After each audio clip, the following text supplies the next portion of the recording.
So, hello and welcome back to Let's Play Mod Fallout New Vegas. This is James Seth Lynch and Kelsey Love here. And since I'm sitting, you can probably assume that this will be another talk episode. This is our new talking location. Okay, see ya. Yeah, Niner's over there, entertaining himself. I figured this would be more lively. Howdy. So I wanted to talk. This episode, I just uploaded 55, so this one will probably be close to 70. And people have been surprised Railroad Bill. that there's a He's a brick and I don't like him. I'm gonna shoot That- old Railroad Bill. that there's been this many episodes. And you have to realize something. Fallout New Vegas is massive, and Fallout 2, Fallout 3, and Fallout New Vegas have all been. Each of them are equal to or greater than in content as the entire Mass Effect trilogy, which is let's say 100 hours. Okay, Hello. and Hello. that's just for Fallout 2. It's, I'd say, maybe 120 hours. Yeah, well, that's, Mass Effect, Fallout 2. Yeah, it's about equal as the entire Mass Effect trilogy. There's just so much content, and Fallout 3 and Fallout New Vegas are way more content. I wouldn't really be surprised if this, with just the game, with all its DLCs, adding in all the mods we've got, we could probably hit over 1,000 episodes easily. So yeah, Fallout is massive. That's the thing; it's huge. And Bethesda's definitely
3.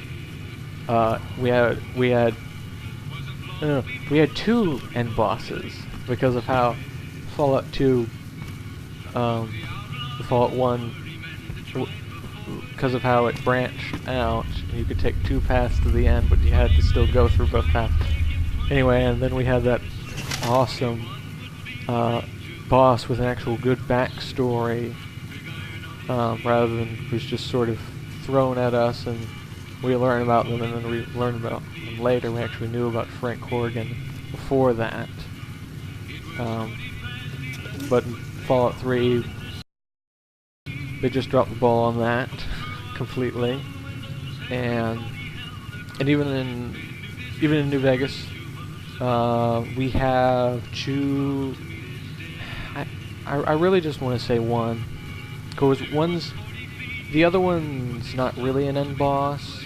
Like if you side with an end boss with the Legion, you don't really get an end boss, but you do get a sort of hard enemy with a whole bunch of hard enemies. With that, and that's actually something. It's kind of that boss without being a boss, and many games fail at that, but that was actually done pretty well, considering the quirks in the combat system. But then we got, if you side, hey. But yeah, and then the Legion boss. If you go up against the Legion, that's a pretty good end boss. He's really tough, and he has that special, as the battle progresses, he does different things, sort of routine. And it is pretty basic, but it's still pretty good. It's better than nothing. And the DLCs with Fallout 3 were just, okay, Anchorage was a first-person shooter. It had no choice, no exploration, and just copied as much from Call of Duty as it possibly could. I have no idea what the point of that entire thing was. Did they just maybe appeal to some more action-y crowd than why are you playing Fallout?